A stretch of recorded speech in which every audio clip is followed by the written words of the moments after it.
Hey there, and welcome to, well, this deep dive that we're doing, specifically for you, into a text that I think we all know, at least in pieces, but probably haven't looked at real closely.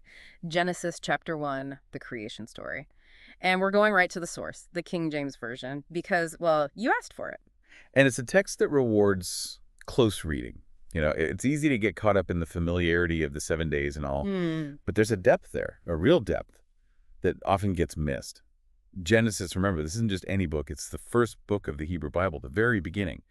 It lays a foundation that you can trace through, well, centuries of Western thought, really. Right, like everyone's heard of the 7 days, light, darkness, water, but do we really get what those 7 days meant to the people who, first heard them? Exactly. See, and that's what makes it so fascinating. We need to sort of step back from our modern perspective for a second and try to enter their world. For ancient Near Eastern cultures, the number seven, it wasn't just, a number. It represented this kind of completeness, a perfect order. Genesis 1, it uses that. It structures creation in those 7 distinct days very deliberately. But it's not just, the events themselves, but it's the order they're presented in that really gets interesting. Okay, yeah, I'm hooked already. So, day one, we've got light, classic beginning, right? But then it's like, hold on, what happens on day two? Yeah, day two. That's where we run into this word firmament. And honestly, most people, they hear firmament and they're picturing, I don't know, fluffy clouds, blue skies, that sort of thing, right? Hmm. But to the ancients, this wasn't just empty space. The firmament was solid. It was like a dome, a huge, solid dome, separating the waters above from the waters below. Wait, back up a second. A solid dome. Okay, now that changes things. It does. Imagine rain, for example. Rain wasn't just rain. It was the waters above, leaking through cracks in this firmament. Or think about comets, shooting stars. They were signs, omens even, moving across this cosmic ceiling. It was a whole different way of seeing the universe, and it shaped how they understood everything. I mean, think about it. Weather, astrology, even social hierarchies, all of it built on this idea of a dome-shaped cosmos. That is, wow, mind-blowing. Okay, I'm hooked. I need to know where this whole firmament thing goes. So, day three, what happens? Day three, the land appears, the dry land, and along with it, plants, vegetation. See, life needs a stage before the actors can take their place. And speaking of actors, day four, this is where things get really interesting. This is when the sun, moon, and stars show up. See, and that's what always gets me. Plants before the sun, it seems, well, I don't know, a little backwards. It's a detail that, at first glance might seem strange. But then you remember that ancient cosmology, that firmament. They weren't just sticking the sun in some vast emptiness. It was like setting it within the firmament, almost like I don't know, a jewel in a crown. So the sun and moon and stars, they're more like decorations on this ceiling than these like giant suns and moons we think of now. Yeah, it's like they're arranging the set pieces before the real action starts. It makes you think about the artistry of it all, even if you're not, taking it literally. Absolutely. And that artistry, it's in the language itself, too. It's Yeah. like, ever notice how often that phrase, God saw that it was good, comes up? It's like every step of the way, it's not just a passive thing, oh, look at that.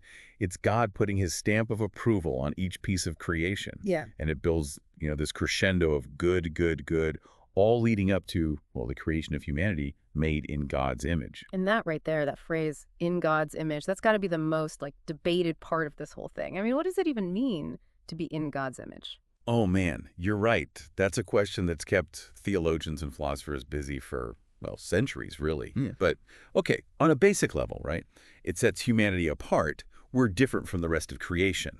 We're given, what's the word, dominion. Yeah, dominion over the fish, the birds, all living things. But that word dominion, woo, loaded, right? Yeah, for sure.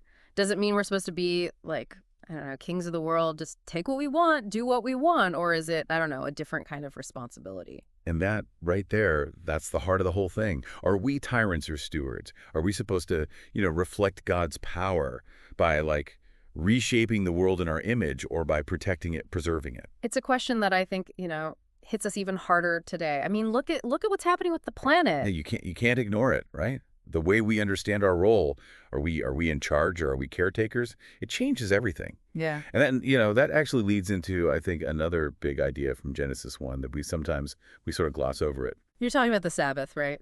God resting on the seventh day. Bingo. Built right in, right from the beginning. Work and rest. It's like this rhythm, this back and forth. It's not just taking a break. It's recognizing that even in rest, there's something something sacred, something complete. Like the silence, that pause at the end of a musical phrase. It's just as important as all the notes, Ah, right? man, that's a great way to put it. And that just shows how, this story, it's ancient, but it still speaks to us. The themes of Genesis 1, whether we realize it or not, they're there in our art, in our literature, even in all the back and forth we have about, science and religion. Yeah, it's kind of amazing to think about that something written so long ago, it can still, have so much to say to us. That's the thing about stories. Good stories, the best ones, they do that. They last, they find you no matter when you are, where you are. So, to our listener out there, as we kind of wrap up this deep dive into Genesis 1, keep thinking about it. Here's a thought. What if, instead of it being told from God's point of view, what if we got the creation story from the Earth's perspective, from down here, looking up? How would that change things? Oh, that's a good one.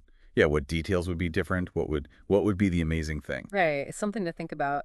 And on that note, I guess until next time, keep asking the questions, keep digging deeper, and we'll keep diving into this amazing world of knowledge.